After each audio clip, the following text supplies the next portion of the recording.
What's up, guys? Welcome back to another episode of Anything But ASIC, and I am way behind in my article reading, so I'm gonna read a few articles.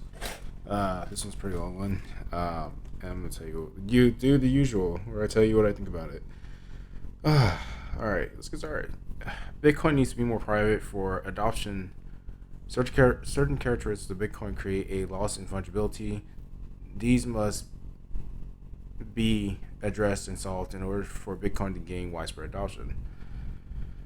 When Satoshi Nakamoto wrote the Bitcoin white paper, he thought of a permissionless system to exchange electronic cash trustlessly. Today, Bitcoin has become a symbol of freedom, and as Edward Snowden says, liberty is freedom from permission. By building a transparent, verifiable ledger, Satoshi introduced a trust into the system, though trust damages Bitcoin privacy and fungibility, and it ain't good. It ain't a good thing. What is fungibility? Fungibility means interchangeability for another good of the same kind and indistinguishability of individual units. Gold is fungible.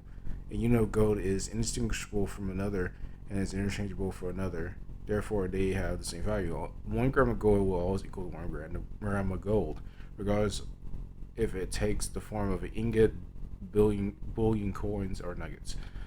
$1 will always equal $1, no matter if it's being touched by a criminal or has it been touched by someone famous. You can sell a dollar for $2 because you can't sell $1 for $2 because no one would buy it. Also, no one is interested in where these dollars were or by how many hands they were passed before you got them. What people want, though, is to know that the dollar they get will not suddenly lose value, and that they will not have to go searching for a special place to exchange them for something else at a lower price. So basically, you want a stable coin. That sounds like a stable coin you just described. If a teacher gets paid for work with a non-fungible asset like a porcelain vase, she needs to go looking for a place to sell it or exchange it for something he needs. If a doctor gets paid in grain instead of dollars, he would need to look for someone willing to buy grain from him if he wants to pay his rent. No one will work anymore because everyone will be losing time borrowing things they don't want in exchange for something they need. This phenomenon is called a double coincidence of wants. Construction in selling and buying goods and services means that production decreases. Well, like what's happening now.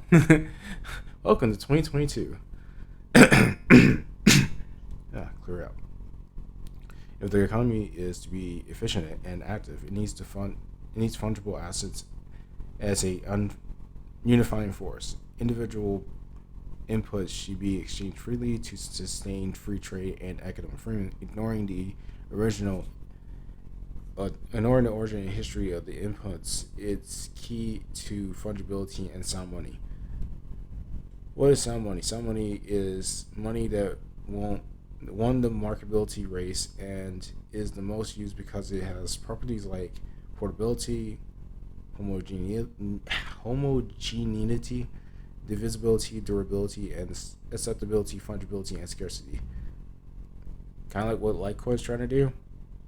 What we've been trying to do for the last 5 years. Yeah. And now they're here, and now they're just getting. Oh God, Litecoin's been getting destroyed. Oh God, Jesus Christ. Economist Ludwig von Mises described money as the most marketable commodity because it spontaneously and through competition becomes the most common medium of exchange. Money that is sound, it has naturally embedded protection against arbitrary actions by sovereigns to depreciate the purchasing power of the currency through the interventions of monetary policy. The dollar stopped being sound money when Abraham Lincoln created the Legal Tender Act in 1862. To fund the Civil War and print greenbacks, and it continued its descent with the creation of the Federal Reserve System, gold confiscation by executive order, the abrogation, the abrogation of the gold clause contracts and collection of the unconstitutional income tax. This has led to a 97% dollar loss in purchasing power. Bitcoin is sound money. Bitcoin possesses all 7 properties of sound money. Some of them are expressed better than gold, some less. Bitcoin is more portable because it's enough to remember a seed phrase to get access to your coins. It cannot be stopped by controls at the borders. It does not require secure transport and protection to take it from one place to another. It's more divisible and perhaps even more durable because it would need the whole world to get nuked to destroy the code it spans from. However, there's one thing that could preclude Bitcoin from remaining sound money, free of government intervention and subsequent destruction of soundness. It's the transparency of the Bitcoin public ledger and the lack of privacy undermining fungibility. Exchanges attack on Bitcoin fungibility. All Bitcoin balances are open to public scrutiny. This invites surveillance of the ledger and controls by different entities like centralized exchanges or law enforcement agencies. It also permits the creation of blacklisted addresses, transaction filtering, and censorship. Bitcoin transactions cannot be censored when they occur on the ledger and outside of centralized exchanges, but transaction history of Bitcoin UTXOs is permanent and prone to tainting or tagging according to certain criteria. If a UTXO comes from a crime like a hack, or if it was linked to some sort of black market transaction, then it may be instantly blocked. Block if that Bitcoin gets on the exchange, such action may be seen reasonable and lawful. Exchanges must verify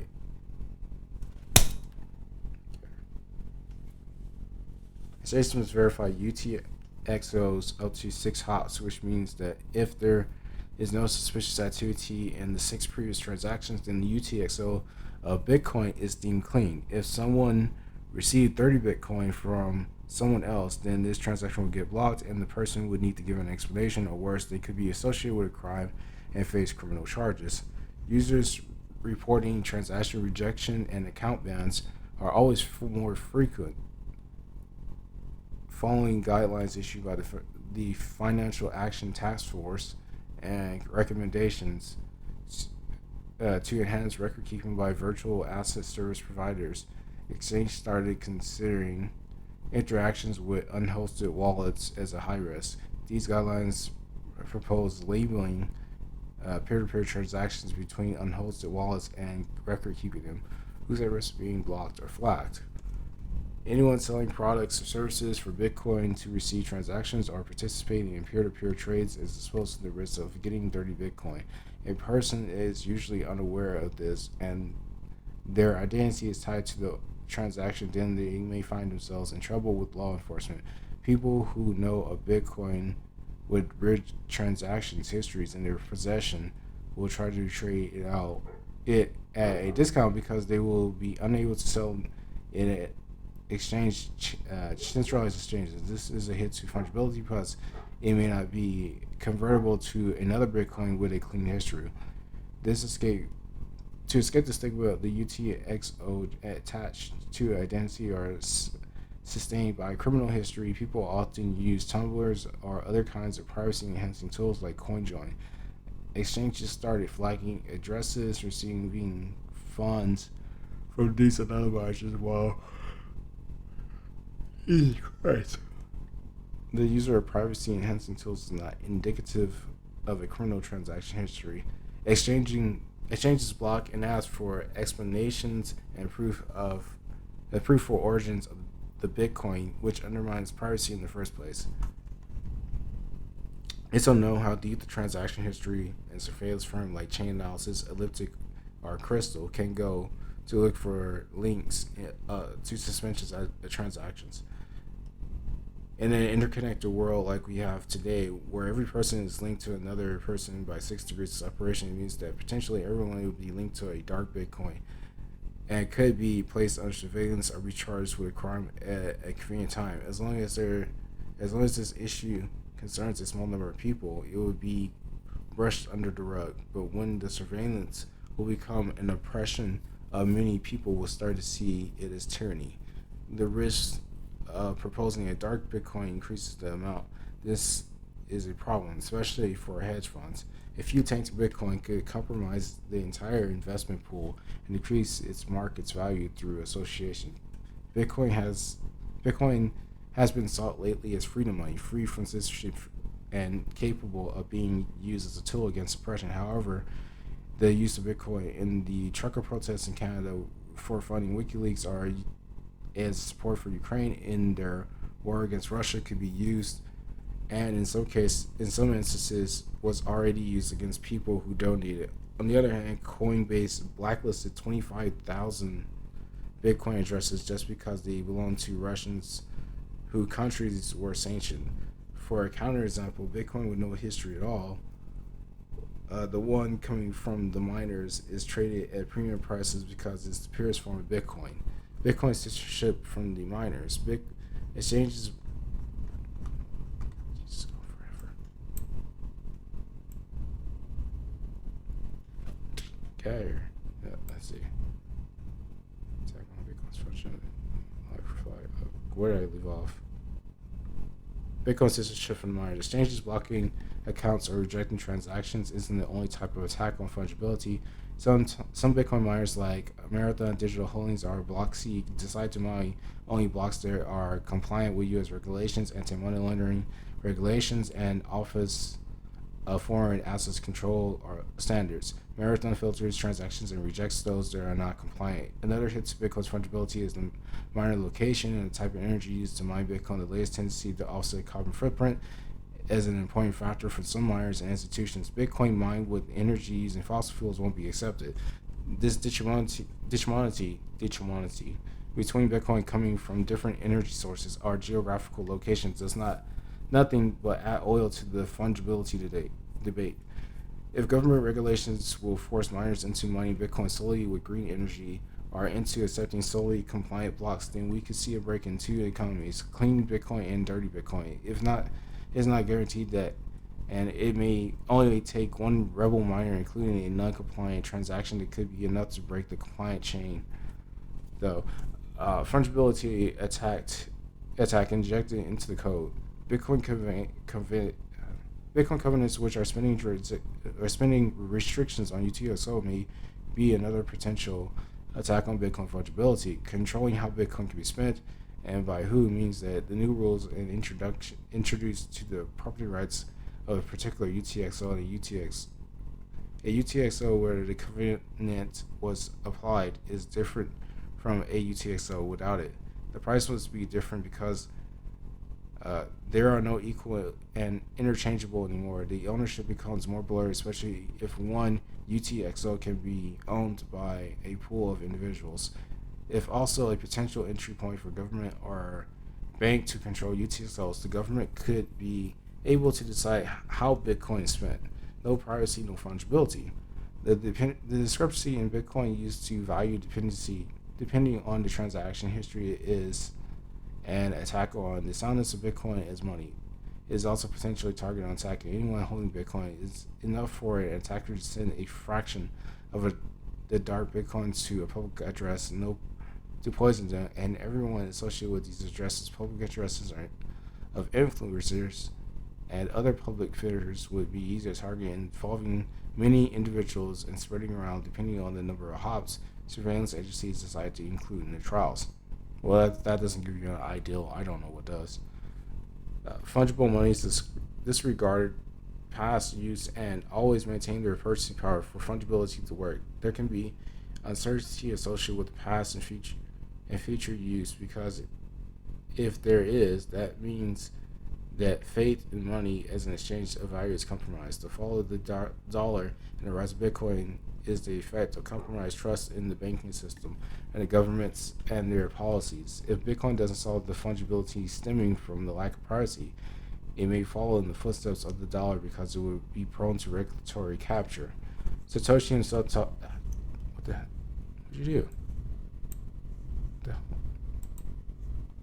the Satoshi himself talked about privacy in his Bitcoin white paper.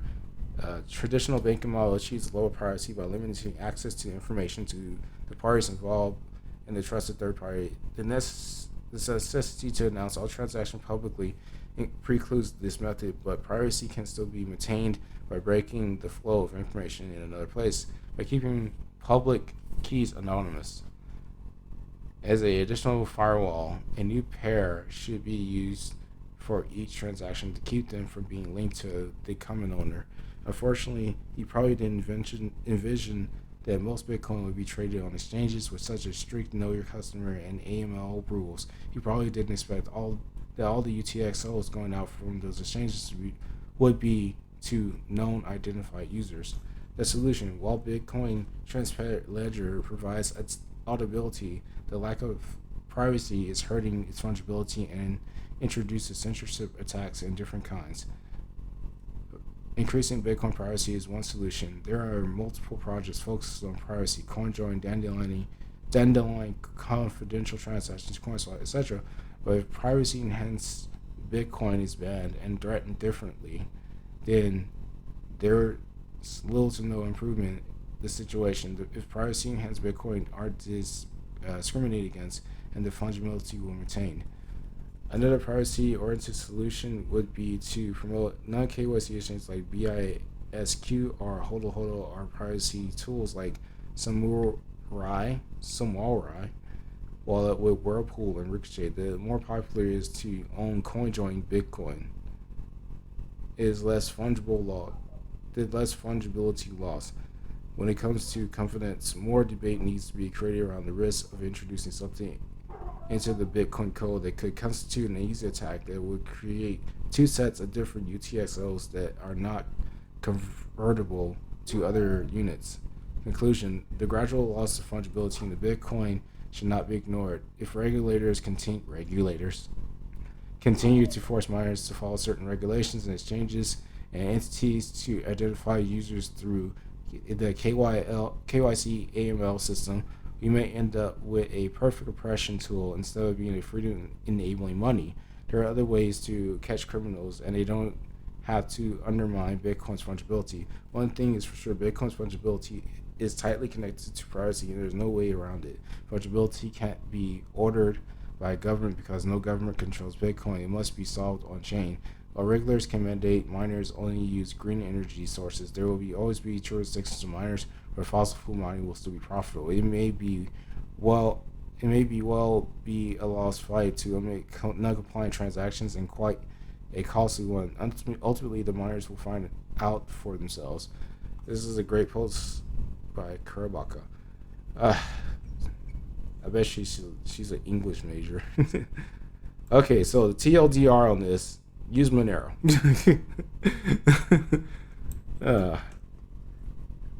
Monero has been right the whole time. That's the TLDR on this. Zcash possibly right behind it, but we see what's happening to Zcash and Litecoin as they introduce privacy type transactions, and Digibyte is using Dandelion as well. They all got kicked to the curb, got kicked off exchanges, and I'm going to talk about it later, why we don't use centralized exchanges in another video, but the TLDR is this: just use Monero. All right, well, I'll see you guys later.